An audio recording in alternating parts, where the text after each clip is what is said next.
Shalom. Firman Tuhan bagi kita pada pagi hari ini kita baca dari kitab Rut pasal 1 ayat 1 sampai ayat yang ke-6. Ya, sampai sejauh itu saudara pembacaan firman Tuhan bagi kita pada pagi hari ini. Saudara-saudara, hidup ini adalah sebuah pilihan saudara. Karena dalam hidup ini kita seringkali diperhadapkan kepada pilihan untuk memutuskan apa yang harus kita ambil dalam hidup ini. Dan saudara tahu setiap pilihan kita akan punya konsekuensi. Setiap keputusan kita akan punya konsekuensi saudara. Apapun itu. Kalau pilihan kita betul maka kita akan mendapatkan hasil yang sangat besar. Tetapi sebaliknya kalau pilihan kita salah saudara, kita akan mengalami kerugian yang besar. Jadi bagaimanapun, itu adalah konsekuensi dari sebuah pilihan. Dan saudara tahu kalau saudara menyatakan diri saudara hidup, maka saudara akan diperhadapkan pada pilihan. Tidak ada hidup yang tidak diperhadapkan pada pilihan. Kita datang ke gereja ini pun adalah sebuah pilihan saudara. Antara tetap di rumah atau ke gereja saudara. Ya. Kita kerja adalah sebuah pilihan. Kita menikah pun adalah sebuah pilihan. Kita punya anak adalah sebuah pilihan, saudara. Kita memiliki segala sesuatu dalam hidup ini adalah sebuah pilihan. Karena memang pada dasarnya Allah menciptakan manusia itu dalam kebebasannya yang sungguh-sungguh bebas, saudara. Itu sebabnya ketika Allah berkata kepada Adam, Adam, semua makanan dalam taman ini atau pohon-pohon dalam taman ini boleh kamu makan buahnya, bebas. Dan kemudian Tuhan berkata, tetapi mengenai pohon yang ada di tengah taman itu, jangan makan buahnya. Tetapi saudara, itu adalah sebuah pilihan. Ternyata Adam makan buah yang dilarang itu, saudara. Dan saudara tahu apa akibat dari pilihan Adam dan Hawa? Mereka mengalami kerugian yang besar. Mereka mengalami kehancuran dari akibat pilihan mereka. Dan saya tidak tahu apa yang saudara sedang pilih hari ini. Atau sedang saudara pergumulkan untuk menjatuhkan pilihan.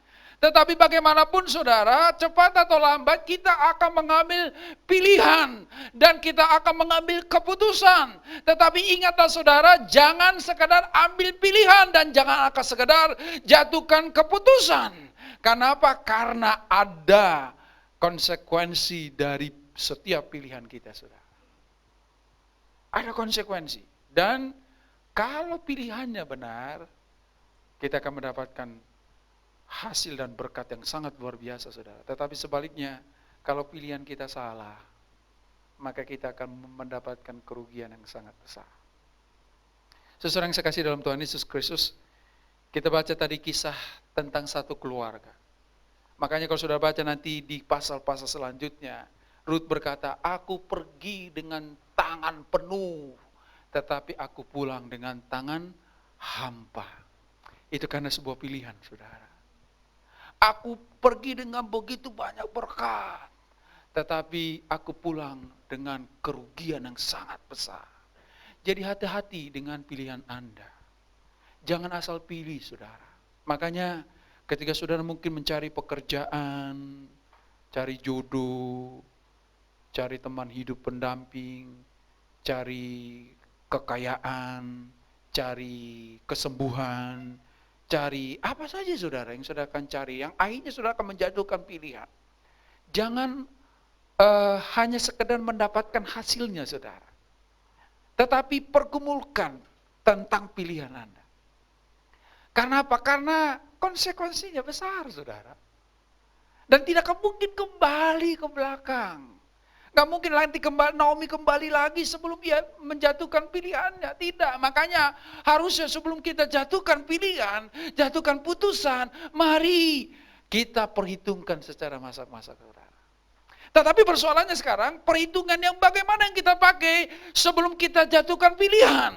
Ada banyak orang, saudara, menjatuhkan pilihannya oleh karena kondisi di sekitarnya. Itu yang terjadi dengan keluarga ini. Sementara ada kelaparan di Bethlehem. Memang ironis, saudara. Bethlehem itu adalah artinya rumah roti. Bisa juga diartikan adalah kota yang penuh dengan berkat Allah sebenarnya. Rumah roti berarti penuh dengan roti, saudara. Penuh dengan makanan, penuh dengan berkat-berkat. Tetapi ternyata kelaparan justru yang dialami oleh orang-orang yang ada di Bethlehem. Ini menunjukkan, saudara, walaupun di tanah perjanjian, walaupun namanya rumah roti, pergumulan tetap ada, saudara. Persoalan tetap ada. Bukan soal apakah ada kita mengalami pergumulan, tidak.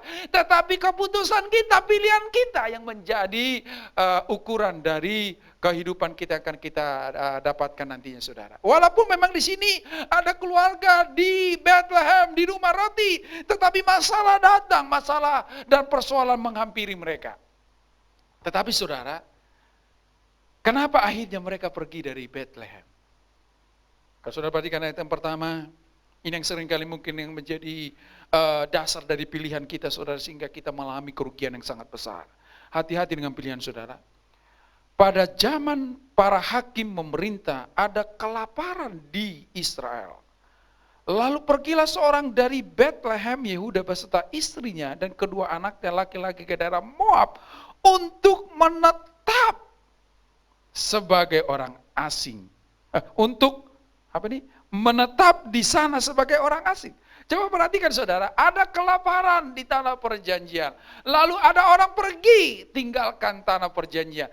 Dari segi logika berpikir, ini adalah sebuah keputusan yang memang biasa dan memang benar gitu ya. Karena ada kelaparan di tanah perjanjian dan ada orang yang coba ingin menyelamatkan hidupnya dari kelaparan dan dari bencana itu dan pergi tinggalkan tanah perjanjian dan menetap di tanah Moab. Saudara, mungkin dari segi logika berpikir kita berkata, ini putusan yang benar. Ini adalah pilihan yang benar daripada mati konyol di sini.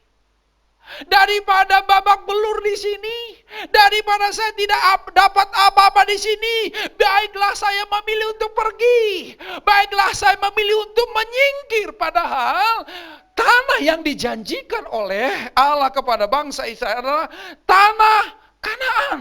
Dan saudara perhatikan, di sana bukan sekedar pergi keluarga ini, bukan sekedar putuskan untuk tinggalkan tanah perjanjian, tetapi menetap di sana katanya, saudara. Berbeda ketika misalkan Abram tinggalkan Kanaan karena kelaparan juga dan pergi ke Mesir. Tetapi tidak pernah dikatakan dan menetap di sana. Ini merupakan sebuah kekeliruan, saudara. Ini sebuah kesalahan yang besar yang dilakukan oleh keluarga ini. Memang secara logika itu sesuatu keputusan yang benar. Tetapi mari, saudara, jangan titik beratkan pilihan saudara pada logika, pada alasan sosial dan ekonomi, saudara. Ada banyak orang hari ini oleh karena alasan-alasan yang masuk akal. Daripada saya nganggur, daripada saya tidak punya pekerjaan, daripada saya tidak melakukan apa-apa, mendingan jadi bandar narkoba. Kan gitu kan, saudara. Ada banyak ibu-ibu hari ini, saudara, oleh karena alasan ekonomi putuskan untuk menjadi pengedar narkoba. Logika berkata memang betul, saya bukan pemakai, saya tidak menghancurkan hidup saya, anak-anak saya juga tidak hancur, saya cuma berjualan gitu kan, saudara. Daripada saya mati konyol, tidak makan apa-apa. Ada banyak perkara yang kita putuskan dalam hidup ini karena kita anggap masuk logika, saudara. Karena alasan-alasan di sekitar kita, saudara. Padahal tanah perjanjian adalah tanah yang ditetapkan bagi keluarga ini. Apapun yang terjadi sebenarnya mereka harusnya lebih percaya kepada Allah daripada kepada kesulitan mereka, saudara. Ada banyak orang hari ini lebih percaya kepada sakitnya daripada kepada Allah. Ada banyak orang lebih percaya kepada pergumulannya daripada kepada Allah. daripada kepada janji-janji Allah. Bukan berarti kita nggak perlu lagi pakai logika dan akal, bukan saudara. Tetapi jangan titik beratkan akalmu untuk mengambil keputusan dan pilihan saudara. Karena tidak segalanya pilihan kita harus titik beratkan pada akal dan logika kita, pada alasan-alasan di sekitar kita saudara. Kita lihat nanti anak-anak dari siapa di sini? Elimelek ini saudara. Sebuah keputusan yang merupakan kehancuran bagi mereka saudara. Bukan berarti kita harus mati konyol, enggak saudara, enggak. Tetapi coba berpikir. Makanya saya memperhatikan di saudara, mereka tinggalkan tanah perjanjian, lalu pergi ke Moab. Titik sebenarnya. Harusnya begitu kan saudara. Tetapi dikatakan menetap di sana. Kata menetap saudara, ikut dalam arus pemikiran Moab. Ikut dengan pola pikir Moab. Ikut dengan apa yang menjadi kebiasaan-kebiasaan Moab. Jadi ia sudah tercabut dari tanah perjanjian, dari akar di mana mereka harus percaya kepada Allah yang telah memanggil mereka, yang telah menetapkan mereka ada di tanah perjanjian, di mana tanah itu menjadi tanah di mana mereka akan diberkati sesuai dengan apa yang Tuhan janjikan dalam hidup mereka. Tetapi lebih pada apa yang mereka pikirkan tentang masalah yang sedang terjadi, lalu ikut dan terikat dengan apa yang terjadi di negeri di mana mereka masuki saudara. Ini yang membuat akhirnya saudara perhatikan, ironis banget keluarga ini. Akhirnya Elimelek mati, dan tidak sampai di situ, akhirnya anak-anak dari Naomi juga mati. Dan seringkali orang berpikir saudara, sadis benar Allah itu. Ya kan? Kadang-kadang kita seringkali menyalahkan Allah oleh karena keadaan di sekitar kita, padahal itu adalah hasil dari pilihan kita sendiri. Seringkali kita mempersalahkan Allah atas kondisi di sekitar kita, padahal itu adalah konsekuensi dari keputusan kita sendiri saudara. Makanya hati-hati dengan pilihan Anda. Jangan oleh karena keadaan yang mendesak, keadaan yang memberatkan hidup, keadaan yang memusingkan kita, lalu kita berkata, ya Tuhan kan maklum, Tuhan kan ngerti. Tuhan ngerti, Tuhan memang mengerti saudara keadaannya. Justru karena dia mengerti, makanya dia menginginkan supaya kita lebih percaya kepada pribadinya daripada masalah di sekitar kita saudara. Kita diharapkan supaya kita lebih meyakini pribadinya daripada persoalan di sekitar kita. Saudara perhatikan di sana ayat yang kedua saudara, nama orang itu ialah Elimelek, nama istrinya Naomi, dan nama kedua anaknya Mahlon dan Kilion, semuanya orang-orang Efrata di Bethlehem Yehuda. Dan setelah sampai ke daerah Moab, diamlah mereka di sana. Diam, kata diam di sana, terikat dengan negeri itu, tersangkut paut dengan negeri itu. Pola pikir negeri itu menjadi pola pikir mereka saudara. Mereka sudah tercabut dari iman dan pengharapan kepada Allah yang telah memanggil mereka untuk ada di tanah perjanjian. Saudara, mungkin ketika kita mengimani Tuhan, tetapi kenyataan adalah sebaliknya. Justru seharusnya iman kita diuji di sana saudara. Jangan terlalu gampang tercabut dari iman dan pengharapan kita. Allah tahu kenapa kelaparan harus ada saudara di tanah perjanjian. Dan Allah ngerti bagaimana cara mengatasi kelaparan yang sedang ada di tanah perjanjian. Persoalannya umat itu tahu apa tidak? Keluarga ini tahu apa tidak? Ternyata tidak tahu saudara. Buktinya apa? Mereka putuskan untuk pergi. Mereka putuskan untuk tinggalkan berkat-berkat Allah yang akan Tuhan curahkan bagi mereka. Mereka putuskan untuk mengikuti kata hati mereka, menyelamatkan keluarga. Ternyata justru menghancurkan keluarga mereka. Hati-hati saudara, kerinduan untuk menyelamatkan ternyata berakhir dengan kecelakaan saudara. Ya, saya masih ingat waktu baru-baru kerusuhan saudara tahun 98. Ya, ada banyak orang yang pergi tinggalkan negeri ini saudara, untuk menyelamatkan keluarganya. Kan gitu kan saudara. Ya karena punya duit ya mereka pergi saudara. Kasihan kita nggak punya duit, nggak bisa kemana-mana gitu ya. Yang punya duit pergi, ada yang ke Singapura, ada yang ke Australia, ada banyak ke Amerika saudara. Makanya ada banyak orang Indonesia di Amerika sekarang. Itu di zaman 98. Nah, ada satu keluarga, saudara, pergi menyingkir, lari ke Singapura. Tinggal di apartemen, saudara. Dengan pemikiran menyelamatkan diri. Ya, ini udah gawat. Jadi kan pemikirannya begitu kan, saudara. Oh, ini nggak aman lagi. Apalagi di Jakarta, saudara. Oh, ini sudah sangat gawat dan genting. Mereka pergi, saudara. Dan memang akhirnya sampai di Singapura. Logika berpikir memang itu adalah benar, saudara. Betul benar.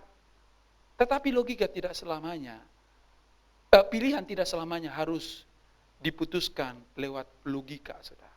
Ketika mereka sampai di Singapura, saudara, di apartemen di ketinggian, ternyata anak-anak itu main-main, buka jendela, lihat ke bawah, nyebur, saudara, mati.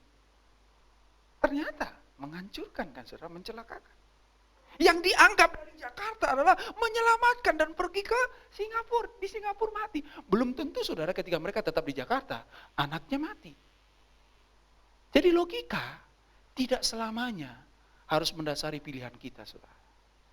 Ternyata ada banyak orang di Jakarta ini yang selamat tanpa harus kabur, saudara. Hati-hati dengan pilihan Anda. Hati-hati dengan pilihan saudara. Karena konsekuensinya sangat besar. Apakah konsekuensi yang memberkatinya dengan sangat besar dan juga kerugian sangat besar, saudara. Bayangkan keluarga ini, keluarga bahagia nih menurut saya, kan? Suami, istri, 2 anak, gitu kan, saudara. Waduh, ini harapan besar untuk melanjutkan nama. Apalagi di Israel, saudara, nama itu adalah sesuatu yang harus diperjuangkan. Kalau tidak ada lagi yang meneruskan, dicari keluarga yang paling dekat. Dan kita lihat nanti kemudian Boas melanjutkan nama dari Elimelek ini, saudara. Tetapi pemikirannya adalah pergi. Saudara, jangan terlalu ragukan janji Allah bagi kita oleh karena kondisi yang sulit, saudara. Walaupun akal berkata, ya udah pergi aja, ya udah ambil aja pekerjaan itu, ya udah ke paranormal aja, ya udah ke dukun aja, ya udah, gitu kan, saudara. Gak ada kan salahnya, dia baca Alkitab juga, ya udah, dia kan baca doa-doa juga. Hati-hati, saudara. Ada banyak hari ini, saudara, yang nyaru, pakai doa lah, pakai baca Alkitab gitu ya. Hati-hati. Kan dia juga baca Alkitab, dia juga doa. Apa-apa doa gitu kan, saudara. Ada orang kemarin begitu, ya kami kesana akhirnya. Karena apa? Ya kalau udah stadium itu kan mengerikan, saudara. Stadium 3, stadium 4. Di sana juga baca Alkitab kok, baca apa? Doa kok. Kan nggak salah kan? Tapi aneh-aneh di sana, saudara, aneh-aneh. Jadi jangan hanya sekedar oleh karena desakan di sekitar kita, lalu akal kita berpikir, ya nggak apa-apa, ini kan nggak merugikan orang lain. Tetapi akhirnya, saudara, ayat yang keempat, ayat yang ketiga, saudara, maksud saya ayat 3, saudara, ayat yang ketiga. Kemudian matilah Elimelek, suami Naomi, sehingga perempuan itu tertinggal dengan kedua anaknya. Kemudian saudara perhatikan ayat yang kelima. Lalu matilah juga keduanya, yakni Mahlon dan Kilion, sehingga perempuan itu kehilangan kedua anaknya dan suaminya. Waduh, tragis sekali, saudara. Tragis sekali. Jadi jangan keluar dari perjanjian Allah, saudara. Itu tekanan dari pilihan kita. Jangan sekali-kali keluar. Apapun yang menggiurkan di Moab, saudara. Jangan sekali-kali keluar dari perjanjian Allah, apapun masalah di tanah Kanaan, saudara. Itu ukuran dari pilihan kita. Walaupun kita melihat Singapura, Australia, Amerika menjanjikan gitu ya. Itu kan perumpamaan kita. Hujan badai di negeri sendiri lebih bagus daripada hujan emas di negeri orang, kan gitu, saudara, harusnya. Tetapi kadang-kadang kita lebih tergiur tanah Moab, negeri Moab, karena memang menjanjikan daripada Kanaan yang penuh dengan pergumulan dan masalah. Ketika kita mengimani janji Tuhan tetapi ternyata mengalami masalah, seringkali kita tergiur untuk melihat negeri Moab karena ada harapan yang sesaat di sana, saudara. Tapi saya mau berkata kepada kita, kalau mau memilih dan pilihan kita itu benar, tidak seperti pilihan dari keluarga Elimelek ini, jangan pernah jatuhkan pilihanmu keluar dari perjanjian Allah. Apapun yang terjadi, saudara. apapun yang masalah yang terjadi di tanah perjanjian. Dan jangan pernah jatuhkan pilihanmu oleh karena tergiur dengan negeri Moab, saudara. Makanya coba perhatikan daerah-daerah miskin, kantong-kantong Kristen, saudara. Nias, Nusa Tenggara Timur, Papua, ya, daerah yang lain, saudara. Saya makanya heran, saya pernah lihat ada orang hitam di sini ya. Orang hitam keriting pakai kopiah, saudara. Dari mana itu? Kenapa? Karena kemiskinan seringkali membuat orang mengingkari perjanjian Allah dan coba melihat negeri Moab, saudara. Ada banyak orang pergi tinggalkan tanah perjanjian oleh karena tergiur dengan negeri Moab. Waktunya akan membuktikan, saudara, apakah pilihan kita itu tepat atau tidak. Tapi ingatlah, saudara, konsekuensinya akan besar. Konsekuensinya akan besar. Ada satu keluarga, saudara, sudah lama berkeluarga belum punya anak, ya, belum punya anak, saudara. Lalu mereka sudah berdoa, belum juga. Mereka berusaha, belum juga. Mereka ke dokter, belum juga. Apa saja sudah dilakukan, belum juga. Ternyata, ya namanya juga ibu-ibu ya, memang itu kelebihan ibu-ibu itu begitu. Bisik-bisiknya itu luar biasa loh, saudara. Bisik-bisiknya tuh. Lalu suatu saat si istri ini dengar cerita, waduh, bagi ibu ini mah gampang kalau pergi ke sana, katanya. Mereka sudah hampir 20 tahun menikah, saudara. Belum punya anak. Kalau ibu ini mah kalau ke orang sana itu mah gampang. Rupanya ada di Jawa Tengah, saudara, yang spesialis orang-orang merindukan anak. Kalau konsultasi di sana, memang persentasenya besar untuk dapatkan anak, saudara. Ya. Lalu dia berkata, coba deh kalau kamu pergi ke sana. Nah, karena dia pengen anak, saudara, dia pergi tanpa diketahui oleh suaminya. Ingat, saudara, saya sengaja kasih tahu angka 20 tahun menikah belum punya anak.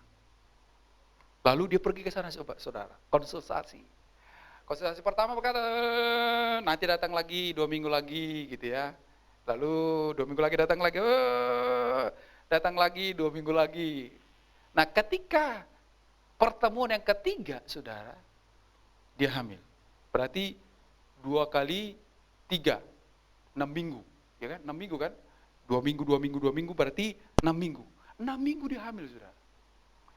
Nah, karena dia hamil, dia sukacita kan, saudara, 20 tahun nunggu, saudara. Luar biasa sukacitanya, tunggu suaminya di rumah dari kerjaan. Lalu ketika suaminya datang, dia histeris berkata, "Pak, aku hamil." Kaget suaminya, saudara. Gimana caranya? Dari mana kamu sampai? Aku pergi ke Jawa Tengah dengan hanya 3 kali pertemuan. Hah, 3 kali? Saya 20 tahun loh nggak dapat. Kamu 3 kali. Siapa itu, katanya, saudara. Jadi harapannya sukacita ternyata menjadi malapetaka, saudara. Kenapa? Itu tadi logika dan keadaan yang menjadi ukuran dari pilihannya. Akhirnya suaminya mulai curiga, jangan-jangan istriku ini udah main sero. Saudara yang saya kasih dalam Tuhan Yesus Kristus, memang kerinduan hati kita untuk mendapatkan sesuatu, tapi jangan ukurannya adalah kerinduan itu, saudara. Perjanjian Allah dengan kita. Itu menjadi ukurannya. Dan jatuhkan pilihan kita atas perjanjian Allah dalam hidup kita. Kalau itu tidak sesuai dengan perjanjian Allah atas hidup kita, jangan keluar dari tanah perjanjian. Walaupun mungkin ada banyak sodoran, jalan keluar yang dianggap memang baik, betul, dan memang itu adalah sesuatu yang kita butuhkan, jangan sekali-kali keluar, saudara. Karena konsekuensinya besar. Saya tidak menakut-nakuti. Jangan sampai nanti suamimu mati, anak-anakmu mati. Jangan sampai istrimu mati dan anak-anakmu mati. Jangan sampai keluargamu hancur oleh karena pilihanmu yang salah, saudara. Kalau Allah menghukum, saudara, nggak tanggung-tanggung. Bayangin, saudara, ini tiga-tiganya kalau kita pikir, ya kalau suaminya mati ya udah lumrah lah, dia masih ada anak 2 kan. Anaknya juga diambil, saudara. Ini untuk mengajar bahwa sesungguhnya pilihan yang salah akan menghancurkan kehidupan seseorang. Jadi karena keluar, saudara, itu didasari pilihan itu atas logika sehingga keluar dari tanah perjanjian. Didasari oleh karena alasan sosial ekonomi lalu keluar dari tanah perjanjian. Dan yang kedua saudara, kenapa putusan itu keliru adalah, dan mudah-mudahan ini tidak menjadi keputusan kita, tapi mari kita belajar dari pilihan yang salah ini supaya kita tidak melakukan hal yang sama saudara. Ayat yang kedua tadi, mulai ayat yang pertama kalimat terakhir, dan kedua anaknya laki-laki ke daerah Moab untuk menetap di sana sebagai orang asing. Dan ayat yang ketiga saudara, ayat yang ketiga, kemudian ayat yang kedua, nama orang itu adalah Elimelek, nama istrinya adalah Naomi, dan nama kedua anaknya adalah Mahlon dan Kilon, semuanya orang-orang Efrata dari Betlehem Yehuda. Dan setelah sampai ke daerah Moab, diamlah mereka di sana. Saudara, keputusan yang salah adalah ketika mereka coba kompromi dengan daerah, dengan pilihan mereka itu sendiri, saudara. Tinggal di Moab dan menetap di sana, katanya saudara.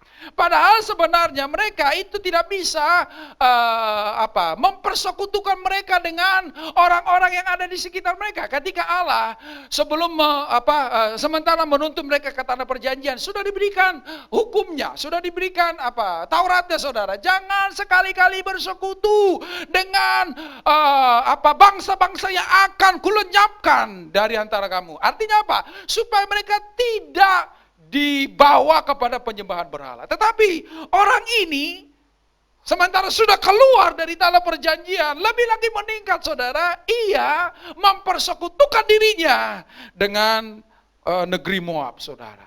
Ini keputusan yang keliru. Ini ada tanda keputusan yang keliru saudara. Kadang-kadang kita berkata, memang kita jangan terlalu fanatik, betul memang, jangan terlalu fanatik dalam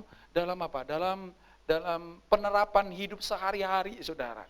Jangan nyalakan lagu-lagu rohani yang kenceng-kenceng di rumah Anda. Yang saudara tahu juga sebelah kiri kanan adalah bukan orang Kristen. Itu artinya jangan fanatik saudara. Tetapi berbicara iman, berbicara pengharapan. Jangan sekali-kali mau bersekutu dengan yang lain saudara. Karena apa? Karena itu akan menjadi sebuah malapetaka bagi kita. Ya memang. Sebagai negeri yang toleran, negara yang toleransinya dihargai, saudara, memang jangan terlalu makanya saya kurang senang kalau ada orang mendadak di pasar, shalom, puji Tuhan, haleluya, gitu kan saudara. Itu mah seperti orang Farisi saudara. Ya, biasa saja. Makanya Watchman berkata, orang Kristen itu ya normal-normal saja. Ya kan? Nah perlu harus yang rasanya, itu baru rohani, belum tentu rohani. Jangan-jangan Farisi saudara. Hanya dalam luarnya saja kata Yesus melihat orang-orang Farisi. Luarnya indah, dalamnya mayat semua katanya saudara. Tetapi biasa saja. Namun iman dan pengharapan jangan pernah kompromikan saudara. Ketika mereka tinggal di Moab, mereka melakukan apa yang dilakukan oleh orang Moab. Nggak mungkin mereka mendapatkan hasil di Moab kalau masih berpikir di tanah perjanjian. Karena tanah Moab adalah tanah yang berbeda dengan tanah perjanjian. Kalau mereka mau makan di Moab, mereka harus berpikir tentang pola pikir Moab. Dan itu menjadi kompromi saudara. Seringkali oleh karena kesulitan di tanah perjanjian, kita lebih kompromi dengan iman dan pengharapan kita. Ya nggak apa-apa lah, tipu-tipu dikit ya. Yang penting kan makan, kan gitu kan saudara. Nggak apa-apa lah bohong-bohong dikit, yang penting makan. Nggak apa-apa lah. Saya heran saudara, di gereja itu juga ada ternyata pembukuan ganda saudara. Di gereja ada pembukuan ganda. Saya pikir di instansi-instansi dan perusahaan-perusahaan di dunia ini yang ada pembukuan ganda. Di gereja juga ada pembukuan ganda, saudara. Hati-hati. Itu sudah kompromi dengan iman pengharapan kita. Dan konsekuensinya besar, saudara. Ya ada 2 pembukuannya, saudara. Dan akhirnya gak sama gitu loh, saudara.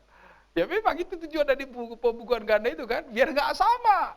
Kalau pajak melihat, rasanya ini duitnya dikit banget gitu ya. Tapi aslinya banyak gitu loh. Jadi kadang-kadang orang Kristen itu ketika patokannya adalah pekerjaan dan uang. Kalau nggak begini Pak kita nggak makan katanya. Siapa bilang saudara? Ada banyak orang yang jujur di negeri ini juga diperjuangkan oleh Allah saudara. Tapi kalau itu putusan kita, lihatlah saudara, konsekuensinya besar. Konsekuensinya besar.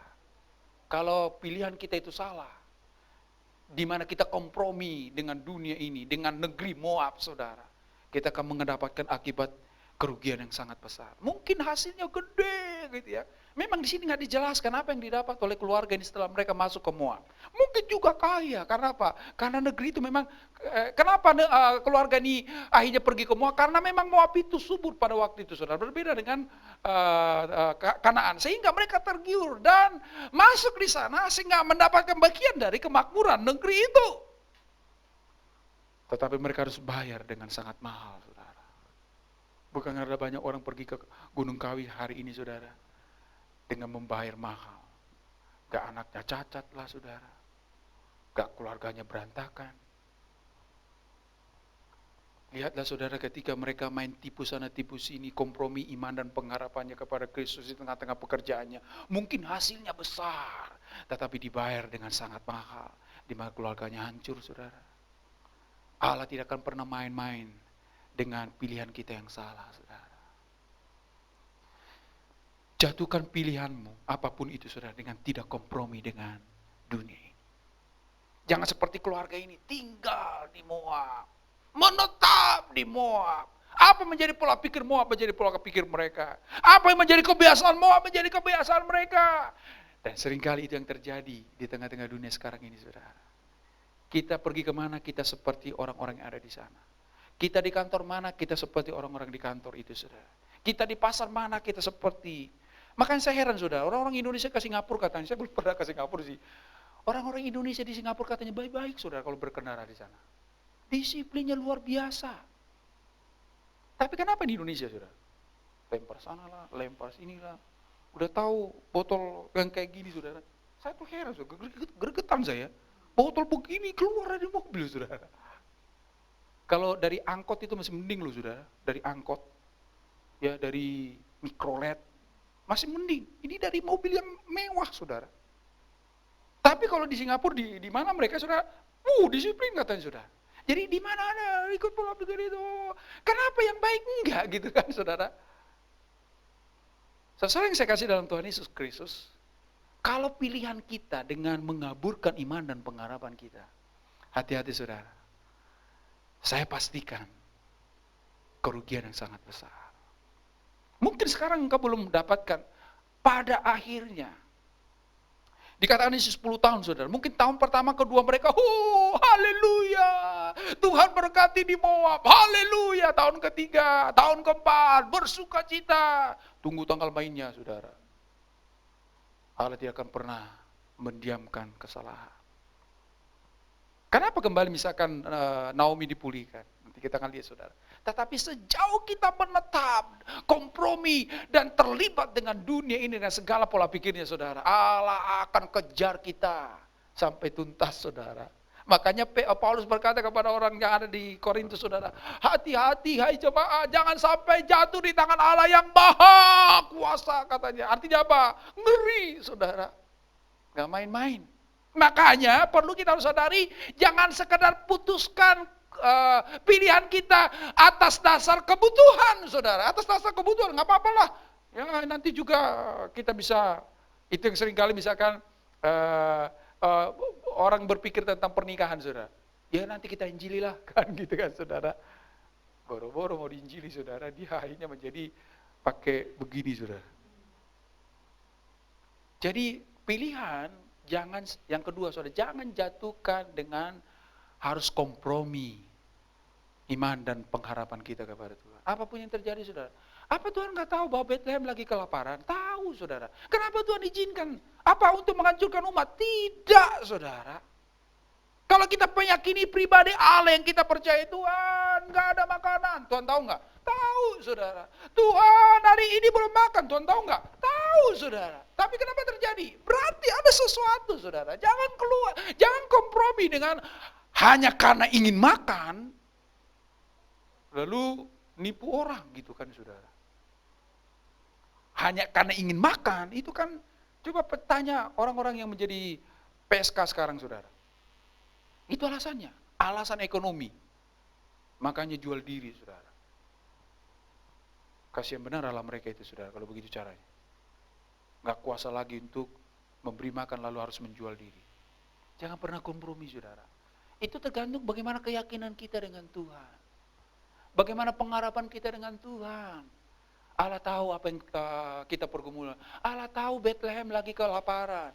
Dan Allah izinkan Bethlehem kelaparan.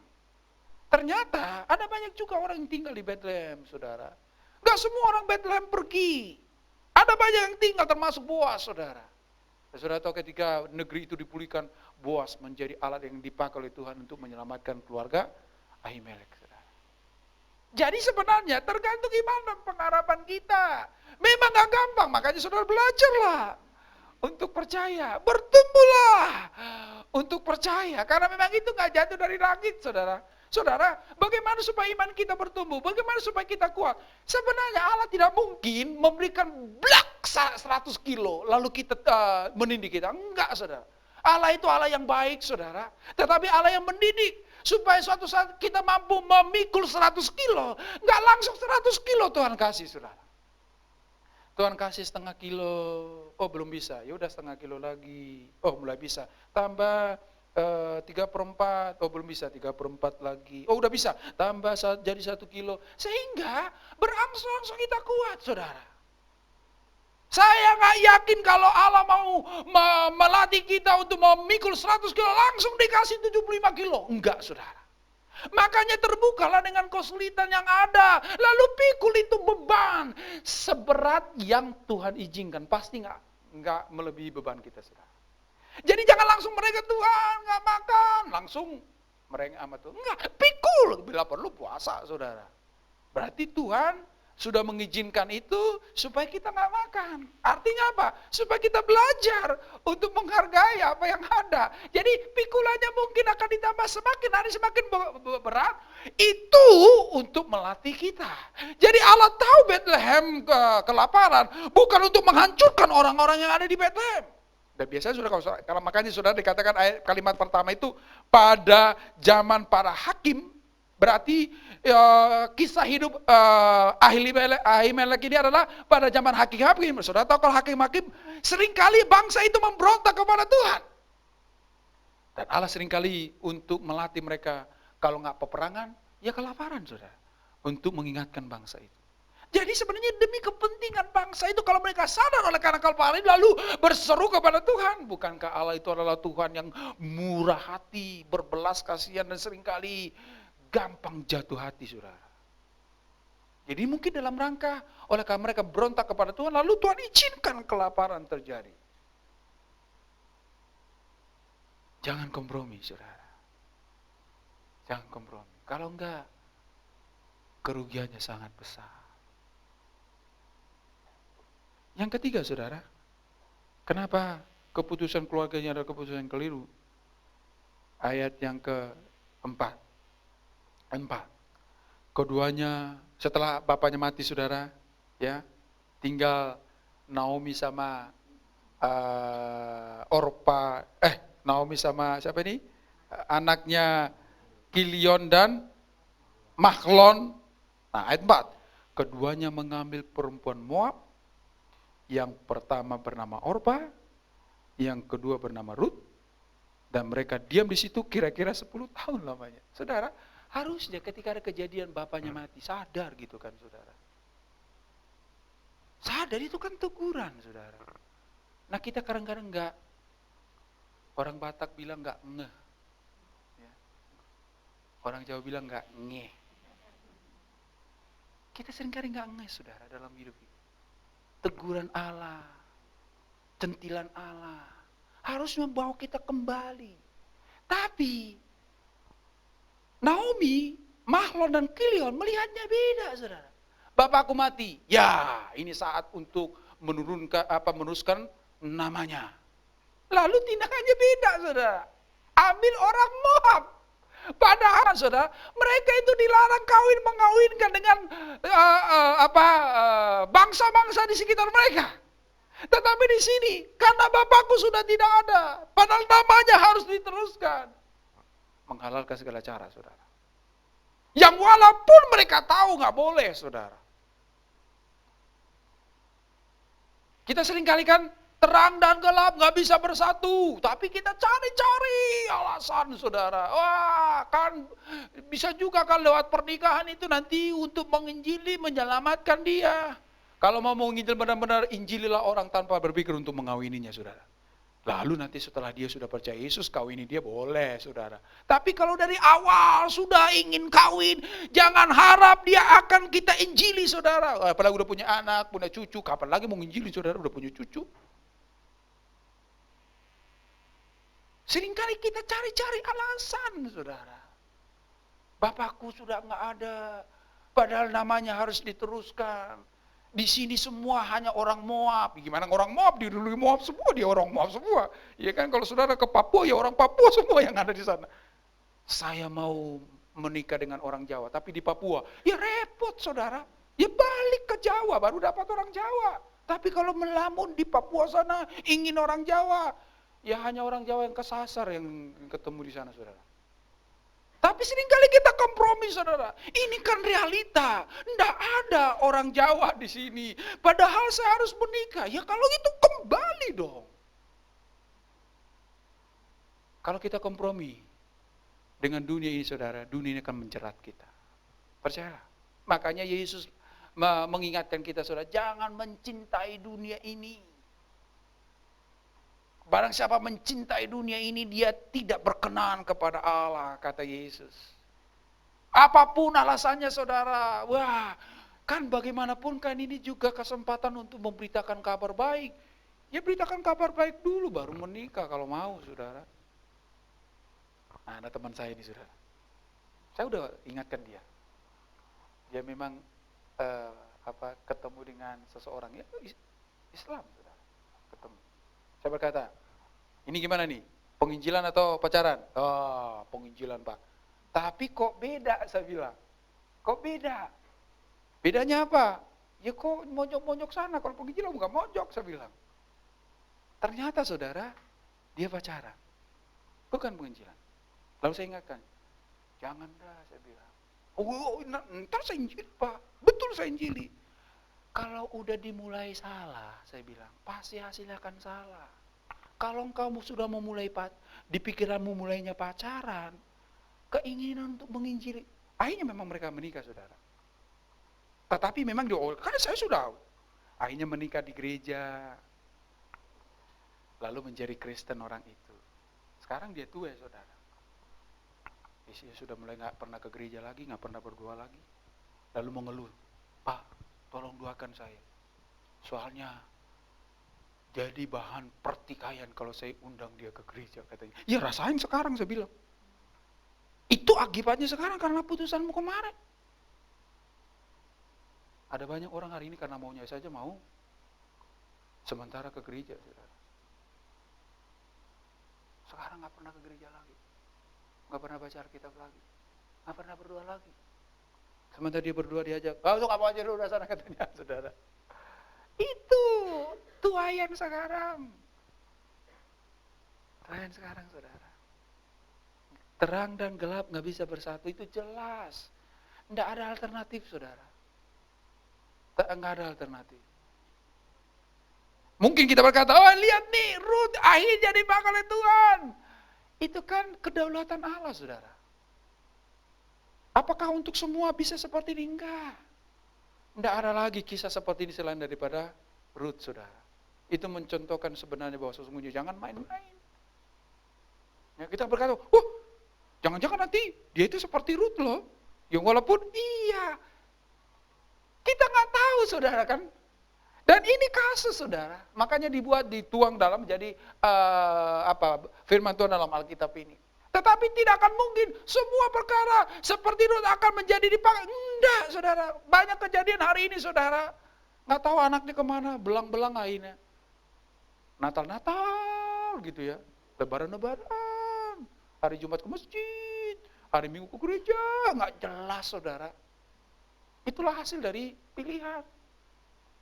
Ketika ditanya, kakak mau apa? Kristen Islam, katanya saudara. Krislam. Nggak jelas, saudara.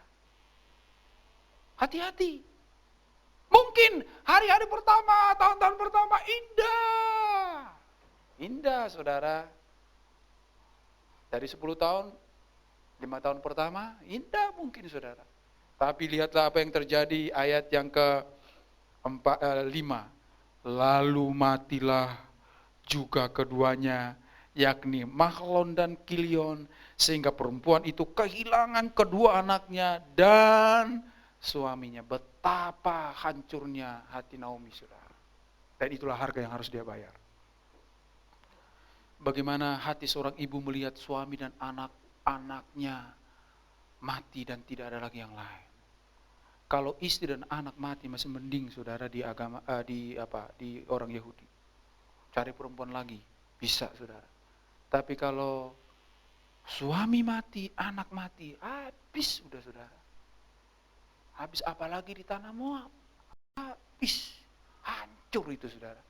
Dan kalau kita mungkin melihat ini luar biasa kejamnya Allah itu. Memang kalau soal berhukum saudara, nggak ada kejam. Makanya ketika kita lihat perjanjian lama, sadis benar Tuhan. Enggak, soal hukum nggak ada sadis, nggak sadis saudara. Makanya jangan sampai jatuh di tangan Allah yang maha kuasa. Jangan kompromi dengan dunia ini saudara. Jangan kompromi. Dan ironisnya saudara, perhatikan sebentar, satu ayat lagi, ayat yang ke-7. Mulai ayat yang ke-6, ayat 6 ya. Kemudian berkemaslah ia dengan kedua menantunya dan ia pulang ke daerah Moab. Sebab di daerah Moab ia mendengar bahwa Tuhan telah memperhatikan umatnya dan memberikan makanan kepada mereka. Terlambat saudara. Dia pulang udah babak belur habis. Tapi untung Tuhan itu baik loh saudara.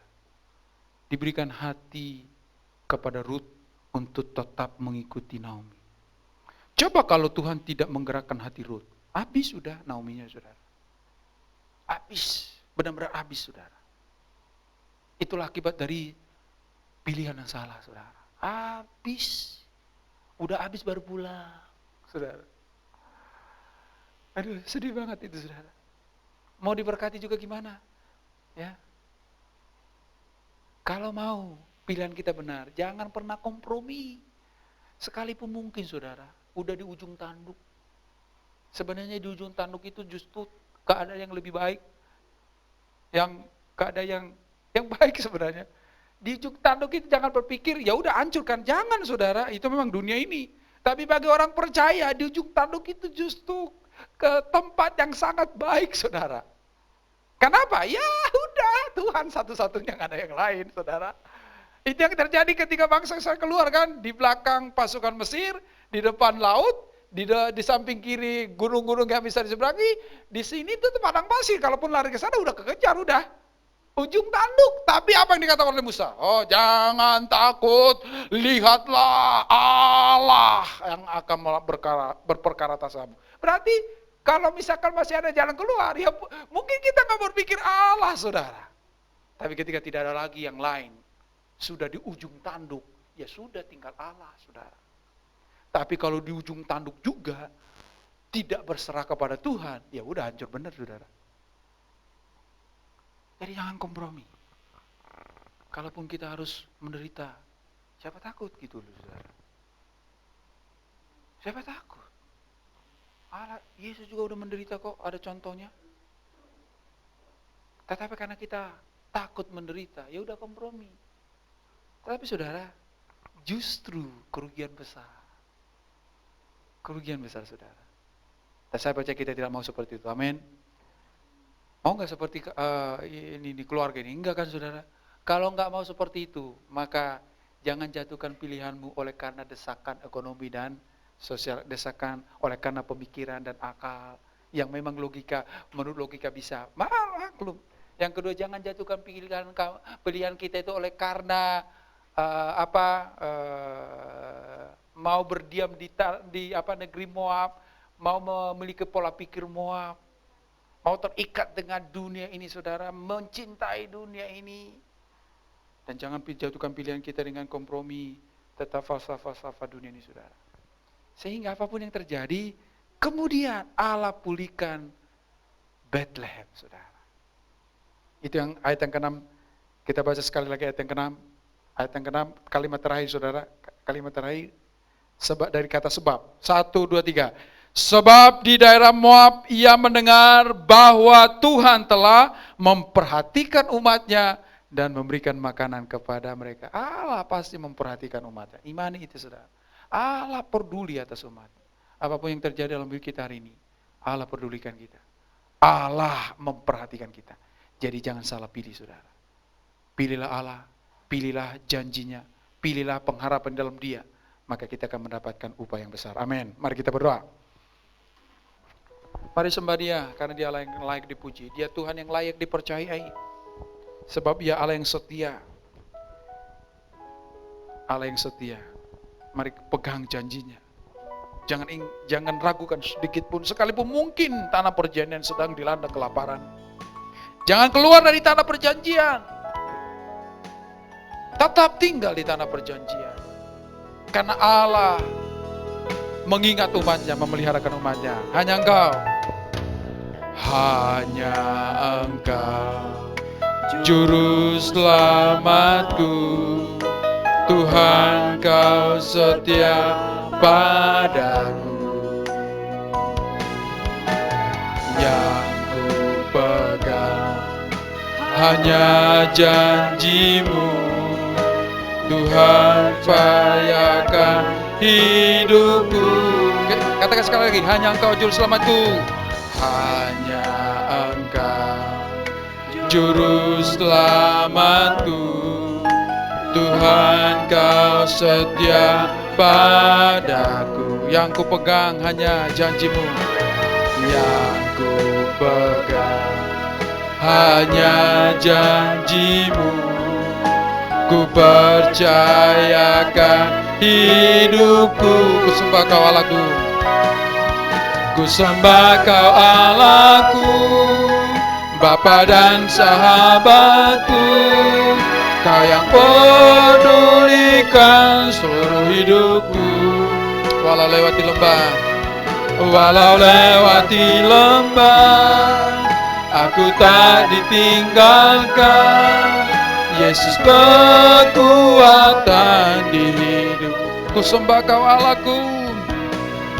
Ku sembah Kau Allahku, Bapa dan sahabatku. Kau yang pedulikan seluruh hidupku. Walau lewati lembah, aku tak ditinggalkan. Yesus kekuatan di hidup. Yesus kekuatan di hidupku. Amin.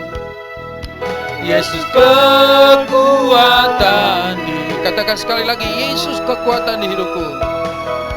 Yesus kekuatan di hidupku.